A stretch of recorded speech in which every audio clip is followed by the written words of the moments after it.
Sarı sevgiletim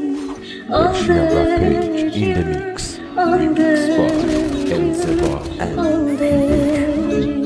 مثل برد بود باختن قلبم به تو، اصلا نفهمیدم دلو به تو بستم چه تو، فقط تو بلدی خوب کنی چه جوری حالم و وقتی از همه آدم و خستم به کل واسه داشتنت میزنم به قلب خطر و اصلا به خاطرت باید زد قیدم رو، اصلا با تو فکر میکنم کی به ضرر رو میشم درختی که بسته دل به تبر و حتی حبس خوبه اگه باشه تو قفس تو، مرگم خوبه اگه باشه تو بغل تو، میشینه خنده رو لبم تا میاد نگاهت یادم تو شدی تنها دلیل من واسه ادامه دادن، میشم مثل بادم جا تو موهات میپیچم، این که یه رو به هم میرسیم و تو خواب میدیدم مثل مونوی ایران ندیده به خودش لب تر کن، همه چیمو به پاد میریزم انگار دنیا دستمه وقتی دستاتو میگیرم، همه فردامو فقط با تو میبینم، سری تنگ میشه دلم تا